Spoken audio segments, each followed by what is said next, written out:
할렐루야. 하나님께 영광 돌리겠습니다. 같이 한번 우리 인사합니다. 앞뒤 좌우를 향해서 매일 그리스도. 오늘은 어버이 주일로 지킵니다.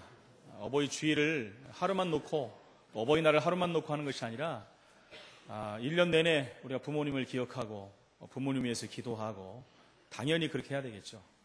성경에는 분명히 말씀이 그렇게 나와 있습니다. 그래서 부모를 공경하지 못하는 사람은 하나님을 올바로 섬길 수 없다 할 정도로 하나님의 말씀을 주십니다. 5월은 전체가 그래서 가정의 달이라고 하죠. 특히 오늘은 어버이 주일에 대한 말씀을 우리가 붙잡아야 되겠습니다. 대부분의 실패하는 사람과 가정을 보면 특징이 있습니다. 특징. 항상 여러분들을 이렇게 강단의 말씀을 받을 때는 내 말씀으로 받아야 돼요. 이건 나랑 상관이 없다라고 하면 절대 해결될 수 없고 치유될 수가 없습니다. 누구나 있죠. 그러나 이 부분이 이렇게 크게 확장돼서 나온 사람들이 있고 미미한 사람들이 있습니다만은 모든 문제들은 다 있다는 것입니다. 특별히 근데 실패하는 사람과 가정을 보면 두드러진 특징이 있습니다. 바로 남편은 아내를, 또 아내는 남편을 원망한다는 것이죠. 그래서 남편 때문에, 아내 때문에 이렇게 원망을 합니다. 여러분, 부부가 하나 돼가지고 가정을 세우고 후대를 세워서 시대를 살리고 해야 되는데 시작부터 원망하고 불평하니까 되어줄 수가 없죠. 그렇다면 거기 있는 후대들은 또 어떻게 되겠습니까? 지난주에도 뉴스에 이런 정말 마음이 너무나도 아픈 뉴스들이 많이 나온 것을 봅니다. 아들과 딸이 아버지를 살해하려고, 재산을 차지하려고 아버지를 그 흉기로 이렇게 내려치기도 하고, 또 가스총을 쏘기도 하고, 또 전기 충격기로 그렇게 해놓고 나서 입에다가 농약을 넣어서 살해하려다가 미수에 그쳤어요. 여러분, 이게 다른 나라 얘기도 아니고 우리나라에서 번연히 일어나는 일들입니다. 그것도 아들과 딸이 이 검거에서 보니까 당연히 뭐가 나오겠습니까? 불평, 원망, 부모에 대한 그런 것들이겠죠. 그리고 그 전에 또 어떤 사건이 있었냐면은 한 집안에 부부가 나란히 자살한 시체로 발견이 되고, 또 그 딸도, 큰 딸도 그 자동차에서 자살한 사건이 이렇게 일어났습니다. 유서도 발견되고 막 이래서 또 스마트폰의 문자에도 세상을 비관하는 내용들이 있었기 때문에 당연히 자살했다 이렇게 생각을 했는데, 그 후에 의문점들이 발견돼가 수사가 들어갔는데 범인을 잡고 보니 막내딸이에요. 막내딸이 부모님을 살해하고 자기 언니까지도 살해한 끔찍한 일들이 벌어진 것입니다. 다른 나라 얘기가 아니고 우리나라 얘기입니다. 그래서 검거에서 왜 이런 일을 저질렀냐 했더니 역시나 불평과 원망이 가득 차고 그게 상처가 돼가지고 그 마음의 앙심을 품고 결국 끔찍한 이런 일들을 저지른 것입니다. 부모님들이 자기를 편애한다고 생각하는 것이죠. 그러다가 그런 마음을 갖고 사는데 어느 날 길을 가는데 자기 언니가 어떤 남자와 이렇게 포옹하는 장면이 나온 거예요. 그 남자를 보니까 자기가 또 짝사랑하는 남자라. 그때 이제 결심을 한 거죠. 다 죽여야 되겠다. 여러분, 그런 다음에 살아날 사람 하나도 없겠죠. 이렇게 불평과 원망은 상처가 되고 분노가 되고 그래서 끔찍한 일들을 저지른다는 것입니다. 여러분, 원망을 안 할 수가 있겠습니까? 사람이 살다 보면 원망한 일도 벌어지고 불평한 일도 벌어지고 이런 일들이 오지만은, 여러분, 이런 일이 안 온다는 것은 이상한 거죠. 우리 세상에 살고 육신이 있는데. 그러나 이것이 원망에 계속 사로잡히면 이게 뿌리를 내린다는 것입니다. 뿌리를 내리고 그거 분노가 되고 사단에게 또 악용이 되고, 그래서 있을 수 없는 이런 일들을 벌일 수가 있다는 것이죠. 하나님께서 우리에게 주신 축복 가운데 여러분 여러 가지 일이 있을 수 있습니다. 그러나 실패하는 사람들은 남을 원망하죠. 형제를 원망하고 또 남을 원망하고 부모를 원망하고 스승을 원망하기도 하고 동료들을 원망하기도 하고 합니다. 그 특징입니다. 성공된 사람들은요, 원망거리가 있어도 원망하지 않습니다. 그릇이 큰 사람들, 성공하는 사람들 남을 원망하지 않아요. 실패할 사람들은요, 감사할 일이 더 많은데도요, 감사는 못하고 원망만 하게 됩니다. 이게 체질화됐기 때문에 그렇죠. 만약에 원망을 했더라면 성경에 나오는 요셉만큼 원망할 사람이 어디 있겠습니까, 여러분? 뭐 살인을 저지른다면 요셉만큼 자기 가정을 다 죽여야 될 사람이 어디 있겠습니까? 또 형들이 어느 정도 형들이 동생을 갖다가 왕따를 쓰고 감옥 웅덩이에 빠져서 죽이려고 했고 그것도 모자라서 노예로 팔았다는 거 아니겠습니까? 또 성경에 누가 나옵니까? 다윗 왕만큼 또 원망을 할 사람이 어디 있겠습니까? 다른 사람도 아니고 장인이 자기를 죽이려고 계속 쫓아다니지 않습니까? 왕이 되어서는 자기 아주 가장 근접한 최고의 신하들이 자기를 죽이려고 했고 하다 안 되니까 자기 아들이 자기를 죽이려고 했고 근데 성경에 보면 다윗이 원망한 내용들이 없습니다. 우리가 정말 이런 부분을 올바로 보고 거꾸로 그분들이 우리를 원망하고 불평할 때 우리가 배려하고 정말 그들을 위해서 기도하고 오히려 돕는다면 여러분 어떤 일이 벌어지겠습니까? 귀한 가문 가정이 다 살아나는 날이 있겠죠. 혹시 우리 가정에 원망할 일, 불평할 일이 있다. 그것을 거꾸로 본다면 여러분 가정 가문이 다 살아나는 것입니다. 특히 복음 가진 가정들은 더 그렇다는 것이죠. 미국에서 어떤 분이 여러분도 들어보셨겠지만 15대 동안의 가문을 조사를 했다는 것입니다. 예수를 믿는 가문과 또 15대 동안 한 명도 예수를 안 믿는 가문, 기적이죠 그것도. 그런 가문을 조사했는데 15대 동안 믿는 집안에는 부통령도 나오고 각종 장관들, 판사, 법관, 경제인들이 줄줄이 나왔다고 합니다. 한마디로 말해서 나라와 국가를 위해서 유익한 사람들이 계속 나왔다는 거예요. 근데 반대로 믿지 않는 가문에는요, 국가에 도움을 줄 수 있는 일들을 한 사람들이 거의 없더라는 거예요. 살인자들, 자살자들, 경제를 망친 자들, 오히려 나라에 해를 끼치고 나라에 도움을 받아야 될 사람들만 즐비했다라는 것입니다. 저와 여러분들이 예수를 믿는다는 것은 여러분 그냥 얘기가 아닙니다. 우리 때만이 아니라 우리 후대 10대, 20대, 저 먼 나라까지, 먼 때까지, 예수님 오실 때까지 받는 응답과 축복인 줄로 믿습니다. 그래서 오늘 첫 번째, 자손 대대로 우리는 축복을 받아야 되는데 그 비밀이 무엇이겠습니까? 누가 가르쳐주는 게 아니에요. 그것은 성경에 나와 있습니다. 축복받는 비밀은 성경에 나와 있어요. 가문과 가정, 개인의 영적 문제부터 우리가 해결이 돼야 됩니다. 해결이 안 되면 안 돼요. 여러분, 이 부분에 대해서는 정말 하나님 앞에서 우리가 결단하고 해결돼야 됩니다. 이건 누가 해주는 부분이 아닙니다. 누가 말해서 되는 게 아니에요. 내 자신이 하나님 앞에서 반드시 해결돼야 되는 부분이라는 것입니다. 이걸 모르고 있으면 아무리 해도 되어지지 않습니다. 문제와 사건은 끊임없이 올 것이고 해결 방법도 없을 것이고 결국 그 문제에 치이고 문제 속에 들어갈 수밖에 없는 게 예수 믿는 사람들이 제일 먼저 해야 될 일이 바로 이것입니다. 일부 때도 말씀드렸지 않습니까? 우리 구원 받았어요. 운명에서 빠져나왔습니다. 그런데 체질적으로 안 바뀐 들이 아직 많아가지고요. 그것 때문에 계속 어려움을 당한다는 거예요. 체질을 바꾸는 것은요, 어떻게 해요? 믿어야 돼요. 뭘 믿습니까? 하나님 말씀을 믿어야 돼요. 여러분, 사람 말은 믿는 게 아닙니다. 사람 말은 듣는 것이고 참조하는 것이지 우리는 하나님 말씀을 믿는 거예요. 착각하면 큰일 나는 것입니다. 정말 저와 여러분들이 복음을 아는 순간, 깨닫는 순간 우리 개인과 가문과 가정, 배경, 주위의 모든 저주와는 여러분 상관이 없게 됩니다. 이미 끝나버린 거예요.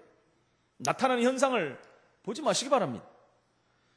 그런데 놀랍게도 사람들이 성경은 많이 아는데 복음을 모르는 사람들이 너무나 많아요. 교회를 다니면서 복음을 모르고 신앙생활하는 사람들이 너무나 많다는 것입니다. 복음 모르고 신앙생활하면 결국 실패합니다, 여러분. 주일학교 때부터 중고등학교 때까지 계속 교회를 다니다가 어른이 됐는데도요, 복음을 잘 모른다고 하면 이렇게 맞는 말이 아니잖아요. 여러분, 우리가 구구단만 초등학교 때 한 번만 외워도 어른이 돼서도 계속 외우는데, 그죠? 희한하게 복음은 1년 12달 계속 들어도 이게 잘 적용이 안 되는 것 같아요. 아는데 우리가 주는 그리스도시여 살아계신 하나님의 아들이십니다. 알아요. 그리스도는 모든 문제 해답 알아요. 내 인생 모든 문제를 끝내신 분, 그 안에 모든 것이 있다라고 해놓고도 정작 문제 사건 앞에는요, 내 안에 뿌리 내렸던 것이 먼저 나온다는 것이. 그래서 나를 어렵고 힘들게 만든다는 거예요. 여러분, 복음은 안 되는 것이 아니고 복음은 해결을 못하는 것이 아닙니다. 내가 그 부분에 지금 올라서지를 못했기 때문에 그래요. 그래서 이 부분을 다시 한번 우리가 확인해야 된다는 것입니다. 이것은 하나의 여러분 가상이 아니고 사실적인 얘기입니다. 저와 여러분들이 복음을 제대로 이해하면 모든 문제, 많은 문제들 가운데서 완전히 해방되는 줄을 믿으시기 바랍니다. 복음의 능력을 알고 누리는 순간부터 저와 여러분은 가문을 살리는 증인이에요. 우리를 그냥 실수해가지고 구원받게 한 것이 아닙니다. 우리 가문에 내가 구원을 첫 번째로 받았다면 아브라함 같은 축복을 받는 사람이에요. 가문 전체를 살리는 믿음의 가문의 조상이 되는 것입니다. 왜 나를 일찍 믿게 만들어가지고 믿지 않는 우리 모든 가정 가문 때문에 힘들게 만드냐? 그게 아니라 최고의 축복을 받은 사람이라니까요. 그래서 믿음의 조상인 아브라함과 이삭, 야곱, 요셉을 여러분 그 시대에 있었던 인물들로 해석하고 보면 안 돼요. 오늘 나에게 적용을 해야 되는 거예요. 나는 아브라함 같은 사람인가? 이삭 같은 사람인가? 아니면 나는 야곱 같은 사람인가? 요셉 같은 사람인가를 봐야 돼요. 그래야지 내가 후손들에게 어떻게 이 믿음의 유산을 남겨줄 것인가? 이 답도 나오는 것입니다. 여러분, 개인 구원으로만 끝나는 것은 절대 아닙니다. 분명히 성경에는 주 예수를 믿으라 그리하면 너와 내 집이 구원을 얻으리라고 되어 있습니다. 저와 여러분을 부르는 순간부터 하나님은 구원받을 우리의 가정, 가문을 다 예비해 놓은 거예요. 그럼 내가 복음 앞에 온전히 서야지 우리 가정, 가문이 돌아오는 거예요. 그 길을 우리가 여는 것입니다. 그 문을 여는 자가 우리라는 것입니다. 로마서 1장 16절에 보니까 복음은 구원을 주시는 하나님의 능력이라고 그랬어요. 복음의 능력을 잘 알고 있으면 그 능력이 우리의 가정, 가문에 서서히 스며들게 돼 있어요. 그리고 시대가 지나가면요, 바뀌게 돼 있어요. 나중에 보면요, 거의 예수를 믿는 사람이 다 주류를 이룬다는 것이죠. 전에는 여러분이 가문에서 해방되어 나왔을 뿐만 아니라 이제 가정, 가문을 다 살리는 증인으로 불렀다니까요. 아브라함을 보십시오. 갈대아 우리에서 뽑아냈는데 자기만 나온 것이 아니야. 나중에는요, 가정, 가문, 미래, 이스라엘 전체를 살리는 증인으로 선다는 것입니다. 여러분, 전도의 비밀이 무엇인지 알면 후대가 축복을 받습니다. 교회 다니면서 우리가 성경을 얼마나 봐야겠느냐? 중요합니다. 그러나 뭐부터 봐야 됩니까? 전도의 비밀을 알아야 된다는 거예요. 가장 중요한 하나님의 자녀로 우리가 바뀌었다는 사실에서 시작되는 것입니다. 옛사람 구습을 벗어난 거예요. 저와 여러분 하나님의 자녀가 된 거예요. 다시는 안 바뀌는 하나님의 자녀가 되는, 그걸 구원이라고 합니다. 천국 가는 것은 이미 보장되어 있습니다. 이미 끝났어요. 그것 가지고 왈가왈부할 이유가 없어요. 행위를 통해서 가야 되냐 안 가야, 그런 말 할 필요 없어요. 이미 구원받는 순간 그것은 끝난 것입니다. 하늘 생명책에 기록됐어요. 그것은 하나님도 지울 수 없다고 분명히 말하고 있습니다. 이 복음의 능력은 엄청난 것입니다. 복음은 구원을 주신 하나님의 능력이라고 그랬어요. 하나님의 능력이 복음을 통해서 저와 여러분에게 나타났고, 저와 여러분을 통해서 전 세계 우리의 가정 가문에 나타나게 돼 있다는 것입니다. 십자가의 도가 멸망받는 자들에게는 미련하다고 그랬어요. 미련하다고 않습니까? 이렇게 좋은 날에 고리타분하게 앉아가지고 말씀 듣고 있고, 일주일 동안 일했으니까 가서 좀 쉬기도 해야 되고, 영화도 봐야 되고, 운동도 해야 되고, 그런 면에서 보면 우리 그리스도인들을 보고 미련하다라고 합니다. 그러나 그들이 말하는 그 미련한 것이 그들을 살리는 거예요. 혹시 여러분들이 옛날에 그런 말 안 했습니까? 이 교회 다니는 인간들 하면서 이 좋은 날, 화창한 날 소풍 가야지. 무슨 교회 가갖고 그 앉아가지고 고리타분한 말을 듣고, 그리고 또 헌금 내고, 또 쉬지도 못하고 또 봉사하고 헌신하고, 이렇게 말하지 않습니까? 미련한 것들, 간단히 말하면 여러분 그렇습니다. 저와 여러분은 미련한 사람들입니다. 세상 사람들이 볼 때. 그러나 그 미련한 복음이 세상을 살리고 미래를 살리는, 저주를 끊고 재앙을 무너뜨리는 것입니다. 그 사람들이 아직 모를 뿐입니다. 그래서 우리가 알려줘야 되는 거예요. 알려주기 위해서 저와 여러분들이 올라서야 돼요. 복음으로 영적인 서밋에 서야 된다는 것입니다. 그들이 보고 알 만큼, 요셉을 보고 알 만큼, 다윗을 보고 알 만큼, 다니엘과 세 친구를 보고 고백할 만큼 그런 날이 와야 될 줄로 믿습니다. 우리 믿지 않는 모든 가문, 가족, 식구들이 우리를 보고 예수 믿으니까 틀리구나. 여러분, 이 고백이 나오면 끝난 것입니다. 그게 안 나오니까 자꾸 문제가 되는 거예요. 저 미련한 것들. 되지도 않으면서 저렇게 다닌다고 하면서. 그러니까 저와 여러분도 실망할 필요 없어요. 분명히 복음은 되는 것이기 때문에. 지금 과정이 있는 거기 때문에. 우리 기도하면서 준비하면 되는 거예요. 그리고 기다리면 되는 겁니다. 그날은 반드시 올 줄로 믿습니다. 미련하고 생각하지만 그 미련한 것이 모든 것을 살릴 줄로 믿습니다. 복음의 능력을 알면 저와 여러분 때문에 가문이 다 사는 거예요. 그렇지 않습니까? 우리 종교는 불교인데, 우리는 유교인데, 저 인간이 예수를 믿어갖고 우리 집이 안 된다고 하면서 꼭 그렇게 핑계대지 않습니까? 그죠? 그 인간 때문에 사는 거는 모르고, 우리 가정이 잘 나가는데 저게 예수 믿는 바람에 우리가 이렇게 됐다고 하면서. 전도하다 보면 그런 사람들 많이 있지 않습니까? 예수 믿으세요. 그러면 믿고 싶어도 우리 시어머니가, 우리 시아버지가, 믿고 싶어도 종교가 두 개가 있으면 혼란이 일어난다고 하면서. 혼란이 일어나고 힘들다고 해서 여러분 지옥 갈 일이 있겠습니까? 모르니까 그래요, 여러분. 그러니까 아는 날까지 여러분들이 말해야 돼요. 아는 날까지 그들 앞에 빛으로 서야 된다는 것입니다. 그것이 하나님이 우리를 통해서 하실 일이라는 것입니다. 자, 예수 믿는 며느리가 들어왔고 우리 집안이 지금 이렇게 됐다고 하면서 그 며느리가 복덩인 줄로 믿습니다. 우리 어머니가 그랬거든요. 아무도 안 믿는 그 시골, 그 산골짜기 거기에서 처녀가 예수 믿는 사람이 가문에 들어온 거예요. 난리가 난 거죠. 우리 어머니는 처음부터 교회를 가셨어요. 난 죽어도 교회 간다.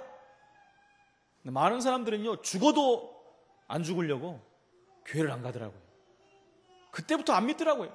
그래서 이렇게 전도하다 보면요, 그런 분들 많아요. 제가 처녀 때는 교회를 다녔는데 시집 가고 보니 집안이 불교고 제사를 지내고 절대 안 된다고 그때부터 안 다닌다고. 참 안타깝죠. 최고의 축복은 다 놓치는 것입니다. 하나님 왜 그 사람을 거기다 넣겠습니까? 다 살리라고. 최고의 축복을 준 거예요. 잠시 오는 그 고통, 문제, 어려움 때문에 다 놓쳐버리는 거예요. 복음의 능력은 반대로 모든 것을 다 살린다는 것입니다. 그 하나 때문에 모든 것이 살아나는데 이 축복을 놓친다는 것이죠. 여러분, 창세기 39장 5절에 보니까 요셉을 위하여라는 말이 나오잖아요.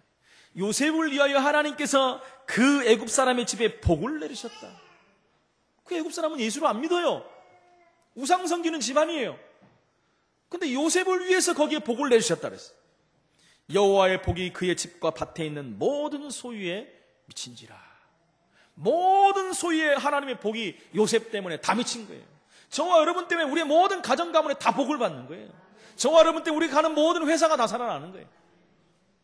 거꾸로 되면 안 됩니다. 예수 믿는 것이 와가지고 우리 집안이 망했다, 이런 말 들으면 안 되잖아요.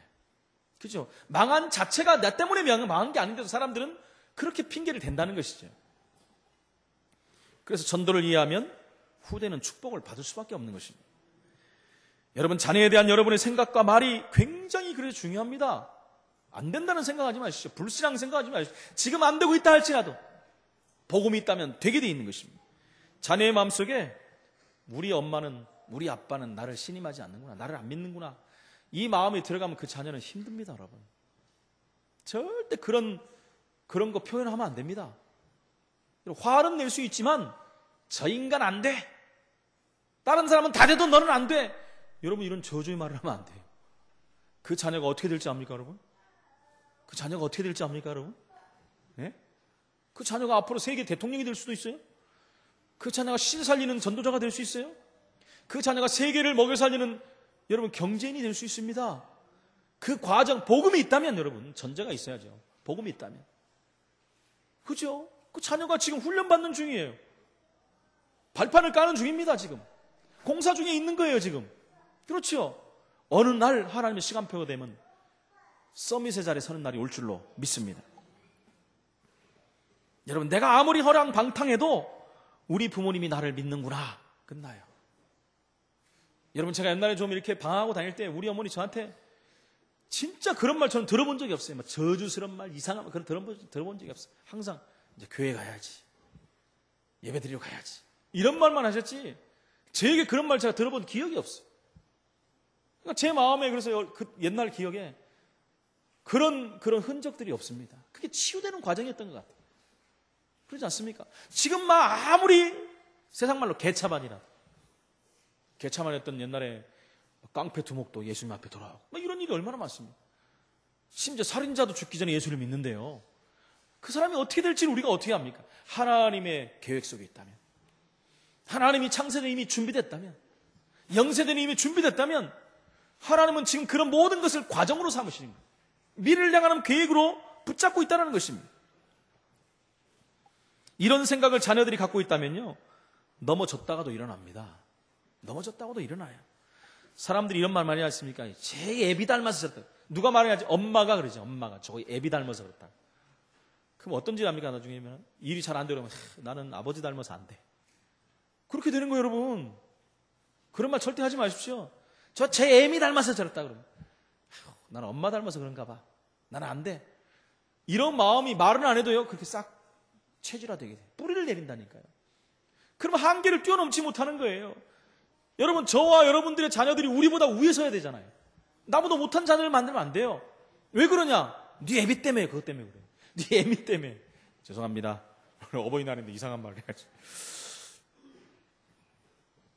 아버지의 좋은 점, 어머니의 좁은 점, 이 장점들이 많은데도 불구하고 자꾸 약점들을 보게 되는 게 그게요, 충격이 되고 뿌리를 내려서 그래요. 그래서 여러분들, 우리 자녀들의 장점들을 많이 보시기 바랍니다. 자녀들은 부모들의 장점들을 많이 보시기 바랍니다. 그 장점을 칭찬해 주세요, 아이들에게. 칭찬은 누구도 춤을 추게 한다? 고래도 춤을 춘다.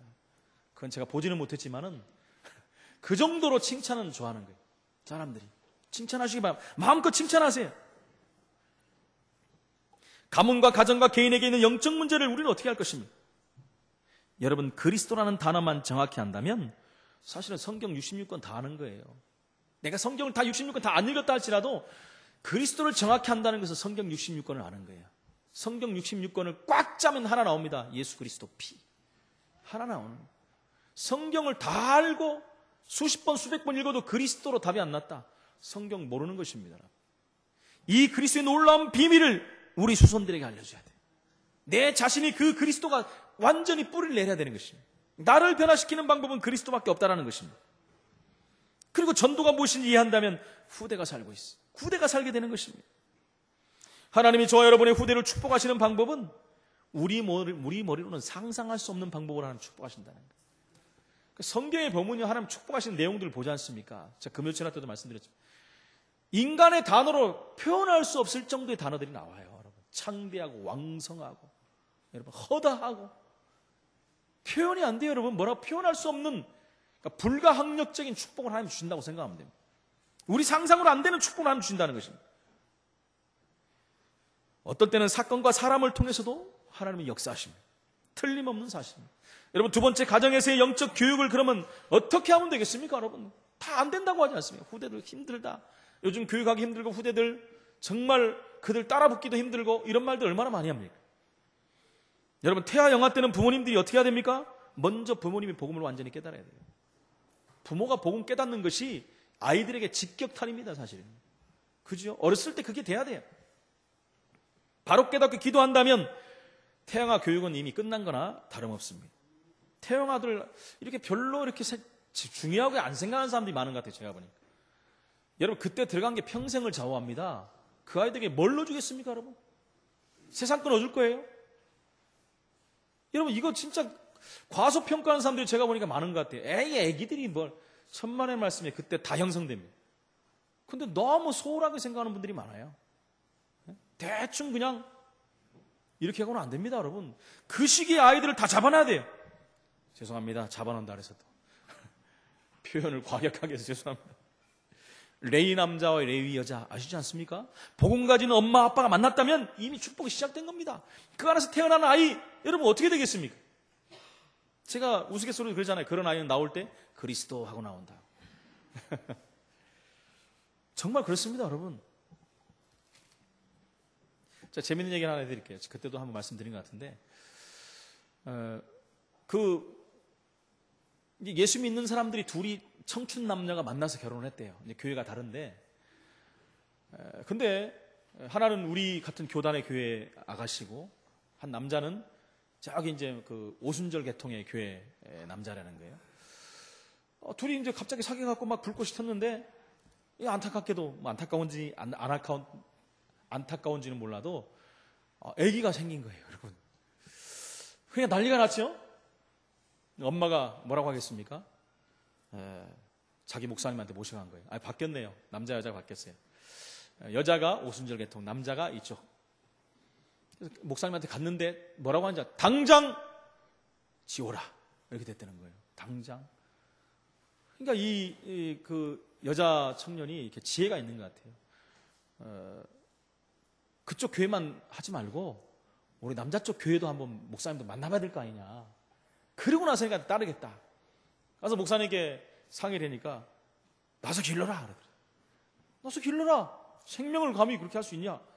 그래서 그 말을 듣고 애를 낳대는 겁니다. 이게 중요한 게 아니라, 중요하죠, 그것도. 그러고 나서 어느 날 이 아이가 유아 세례를 받는 날이 왔다는 거예요. 감동스럽지 않습니까? 세례를 딱 주는데 이 아이가 뻘쭘뻘쭘 쳐다보더래요, 자기를. 그래서 목사님 뭐라고 하는지 압니까? 목사님이 살려주셔서 고맙습니다. 그렇게 들리더래요. 쌩긋쌩긋 자기를 쳐다보면서. 여러분, 그렇지 않겠습니까, 여러분? 우스갯소리 했습니다만 맞는 말입니다, 여러분. 우리 아이들이 그리스도가 계속 들어간다면 태어나면서 엄마 그리스도, 아빠 이렇게 나올 거 아닙니까, 여러분? 제가 뭘 말씀드립니까? 이 아이들에게 뭐가 들어가느냐. 그것이 모든 것을 좌우한다는 것입니다. 하나도 여러분 어려운 게 아닙니다. 아이들 어떻게 교육하면 어려운 거 아니에요. 복음을 심어주면 돼요. 복음이 안 들어가니까 문제지. 그걸 가장 먼저 최고 어렸을 때 뱃속에서부터 집어넣어주라는 것입니다. 그 이전에 부부가 되기 전에 그것부터가 더 중요해요. 청년 때 놓고 청년 때부터 기도해야 돼요, 여러분. 아멘을 하나도 안 하네, 우리 청년들이. 청년들이 아멘을 해야 돼요. 여러분, 태에 있는 아이는 이렇게 된다면 하나님의 축복받는 것은 여러분 두말할 필요도 없는 거 아니겠습니까? 다른 것부터 설명돼서는 절대 안 됩니다. 그리스도, 예수님께서 제일 먼저 물으신 것이 저 사람들이 나를 누구라 하면 너희는 나를 누구라 하느냐.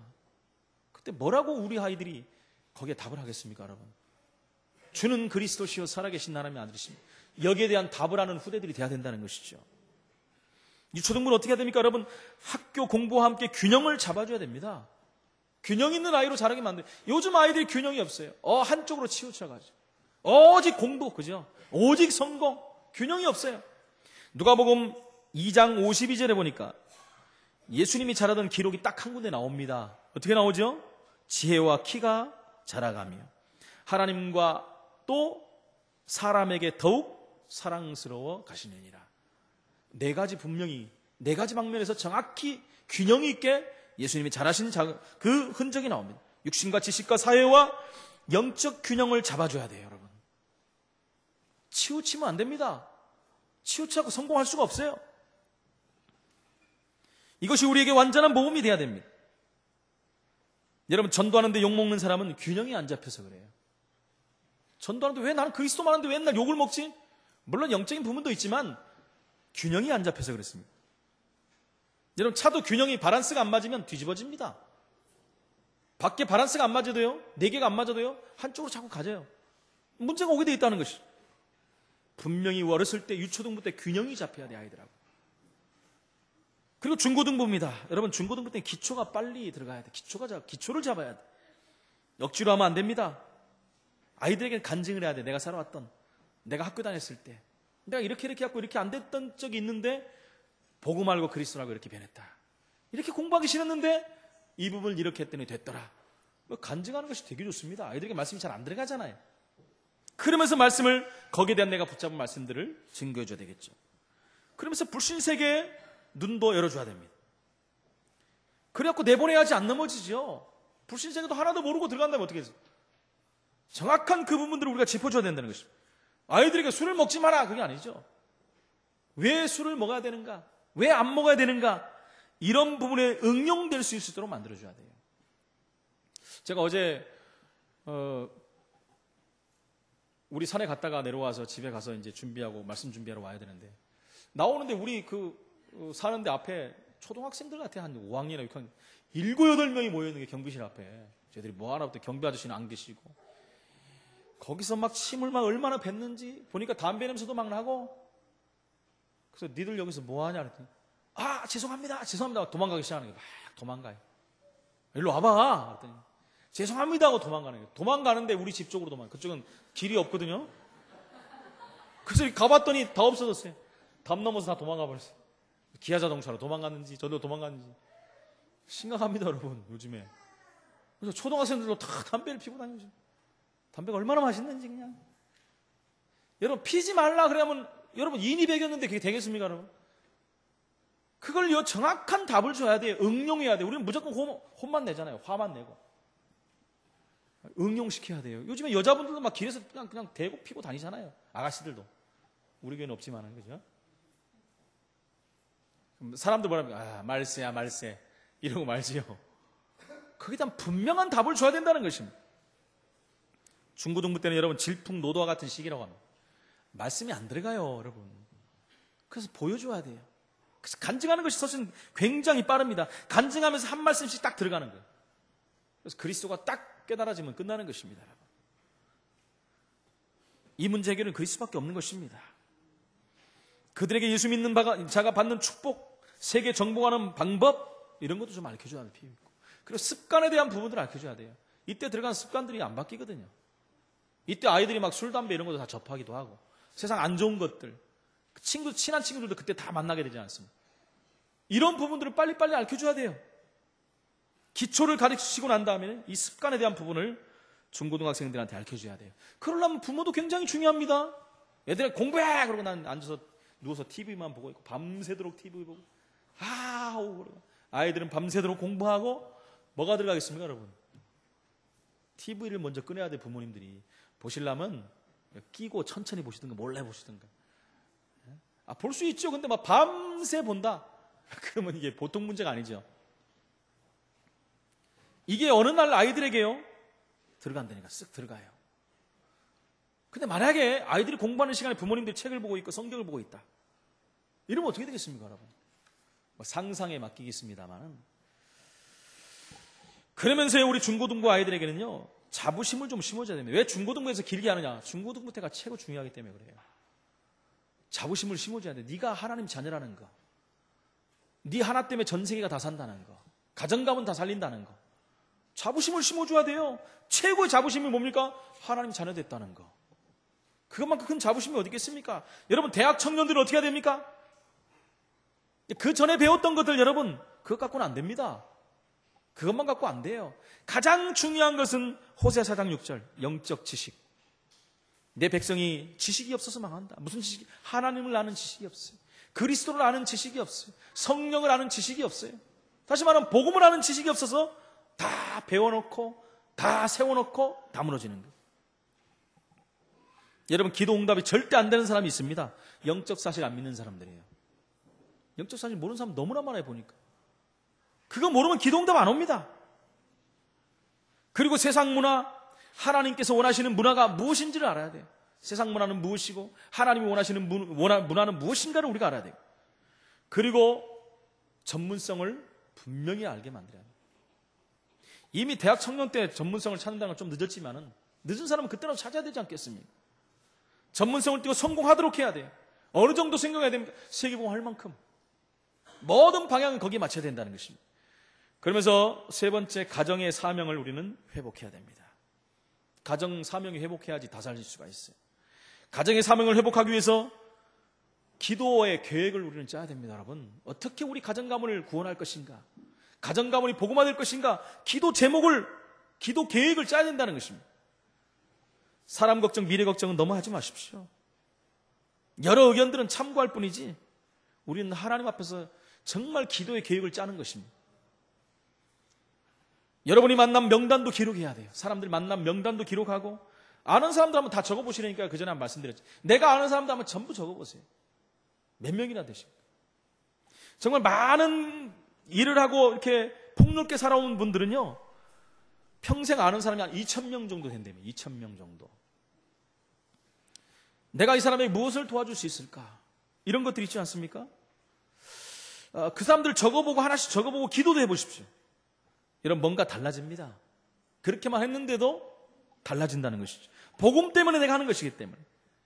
이 사람에게 무엇을 도와줄까 하고 적어보고 기도도 해보십시오. 분명히 달라집니다. 실천을 하시기 바랍니다. 단순한 응답이 아니고 중요한 응답이 오게 돼 있어요. 왜? 그것이 하나님 영광을 위한 일이 시작이 되는 것이기 때문에. 가문의 모든 사람의 이름도 우리가 다 적고 기도해야 돼요. 그 전에 그 명절 놔두고 제가 몇 번 말씀드린 적이 있어요. 수요예배 때나. 전부 적고 그분들의 종교, 특성, 그들에게 있는 문제 다 적어보십시오. 그걸 놓고 하나하나 세밀히 기도해보세요. 그리고 명절 때 딱 만나가지고 답을 주면 돼요. 하나님이 그렇게 만드신다니까요. 우리가 준비가 안 되는데 어떻게 그들에게 그날 딱 가고 예수 믿으세요? 안 됩니다. 그리스도 제사 지내지 말고 우상 숭배하지 말고 예수 믿으세요. 다음부터 못 갑니다. 그러면 우리가 준비가 돼야 돼요. 충분히 준비돼야지 하나님 문을 여시는 것입니다. 다 이름 적고 기도해야 돼요. 흑암 세력부터 꺾고 그러면 하나님이 문을 여신다는 것입니다. 그러면서 우리의 직업에도 기도해야 됩니다. 어떻게 내가 전문성을 띠고 내일에 성공할 것인가? 그죠?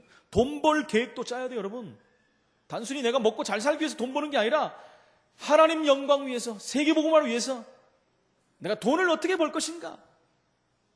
저는 주위에서 그런 사람들 많이 봤습니다. 이것 갖고 나는 먹고 사는데 분명히 아무 지장이 없는데 세계복음화 때문에 나는 새로운 일을 시작해야 된다.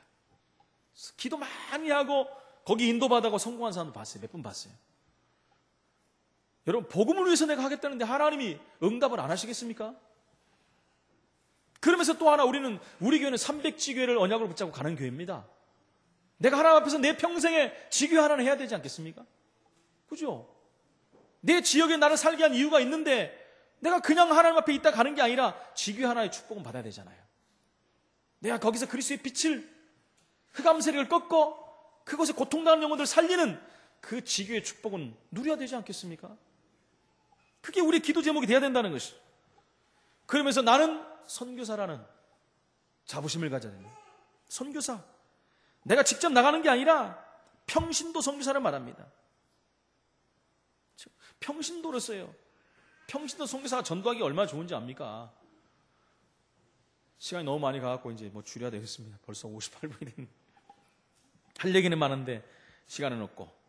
여러분, 가문이 또 모여서 기도하면서 선교사를 한 명 파송할 수 있는 기도 제목을 해야 하니까요. 우리 가정에서는 평신도 한 명을 파송해갖고 그 사람의 모든 선교 활동을 내가 우리 가정에서 후원하겠다. 기도와 물질 모든 거. 여러분, 그 정도 하면 축복 많이 받아야 돼요. 안 그렇습니까? 돈 많이 벌어야 됩니다. 진짜 돈 많이 버시기 바랍니다, 여러분. 돈이 있어야지 세계복음 할 수 있어요, 여러분. 야, 이 정목사 맨날 돈 그래. 그러지 않습니까? 선교사 한 명 파송해도 돈이 있어야 돼요. 맞습니까? 성경에 나오는 식주인으로 쓰임받았던 동역자, 이런 모든 사람들, 돈 없는 사람 그걸 할 수 없어요. 돈 벌 이유를 발견하세요. 하나님이 그러면 지혜를 주십니다. 결론적으로 말씀드립니다. 그래서 성공한 사람들은 분명한 특징이 있습니다. 이 특징도 우리의 특징이 돼야 돼요. 굉장히 그들은 세밀하고 확실하고 사실적입니다. 확실하지 않은 것은 손 안 대요. 여러분, 삼성전자 등 이렇게 대기업들 한번 보십시오. 새로운 사업을 할 때요, 절대 그냥 안 합니다. 절대 그냥 안 합니다. 또 해보고 또 가보고 해보고 실험해보고 미리 한번 해보고 그렇게 해서도 바로 안 합니다, 여러분. 완전한 100% 확신 가지고 출발해요. 그래도 될까 말까 하는 시대인데요, 지금요. 그래서 성공하는 사람들은 세밀하고 확실하고 사실적이에요. 허황된 거 안 붙잡아요. 누구 말 듣고 안 합니다. 많은 사람들 누구 말 듣고 하다 다 망하거든요. 아, 이거 했더니 어쩌더라. 안 돼요, 여러분. 남의 말 듣고서 성공한 사람 없습니다. 실패한 사람들은요, 전부 사실적인 거 아니에요. 사실적이 아닌 것을 계속해요. 그러니까 사실적으로 망한다니까요, 여러분. 사실적이 아닌 것을 사실적으로 하니까 망하는 거예요. 그 사명 갖고 한다면. 그리고 끝맺음을 맺을 때까지 꼼꼼히 일을 합니다. 하다가 흐지부지 하면 안 돼요. 끝까지. 그게 내게 주어졌다면 끝까지 생을 걸고 하는 거예요. 대충 하면 구멍 납니다, 여러분. 공부가 잘 안 되고, 이거 안 돼, 넘어간다. 절대 안 돼. 공부 잘하는 애들은요, 안 되는 거 밤새서라도 해결하고 넘어가요. 선생님한테 전화하고 뭐 친구한테 물어보고 끝까지 해결하고 넘어가요. 그런 아이들이 공부도 성공해요. 하다가 이건 몰라 넘어가.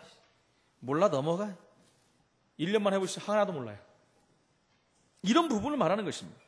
자꾸 파고들면 어느 날 공부의 길도 열립니다. 그런 식으로 하면. 그리고 실질적인 사람이 돼야 돼요. 실패하는 사람들은 허풍을 많이 때문에 허풍쟁이라고 해요. 허풍쟁이는 안 됩니다. 손해볼 정도로 허풍 쐬면 안 돼요. 세밀하면서도 스케일이 커야 됩니다. 사람이 좁지가 않아야 돼요. 그릇이 넓어야 됩니다. 다 포용할 수 있도록. 스케일은 작은데 막 허둥대고 막 돌아다닌다. 그죠? 그럼 결국 실패합니다. 복음이 없으면, 거기에다가 마지막으로 복음이 없으면 끝나는 거죠. 성공한 것 같은데 망하지요. 모든 사람이 거의 넘어지는 이유가 뭡니까? 이것 때문에 넘어져요. 다 대놓고도. 복음하는 순간 우리는 해방됩니다. 복음의 능력을 누리면 가문도 살고, 전도 계획을 짜면 후대도 삽니다. 복음을 가진 영적인 교육을 해야 됩니다. 저와 여러분의 집에서 선교사를 파송할 만큼 응답을 받아야 됩니다. 여러분, 기도부터 시작하세요. 뭔가 막 짜지 마시고 기도부터 시작하면 하나님이 정리를 하십니다. 정리. 어디부터 어떻게 할 것인가 정리를 해요. 하나님의 축복을 받는 복음 있는 가정, 명문 가문의 모든 축복된 가정이 되시기를 예수 이름으로 축원을 드립니다. 하나님 은혜를 감사합니다. 우리의 가정을 세계에 복음하는 가정으로 부르셨어. 하나님 놀라운 비밀을 알게 하시고 또 이 축복 속에 하루하루를 살 수 있도록 은혜를 주신 하나님께 감사를 드립니다. 자손 대대로 이 축복을 받아 세계 볼 만큼 응답받는 우리의 모든 가정 가문이 될 수 있도록 성령으로 역사하여 주옵소서. 예수 그리스도 이름으로 기도합나이다. 아멘.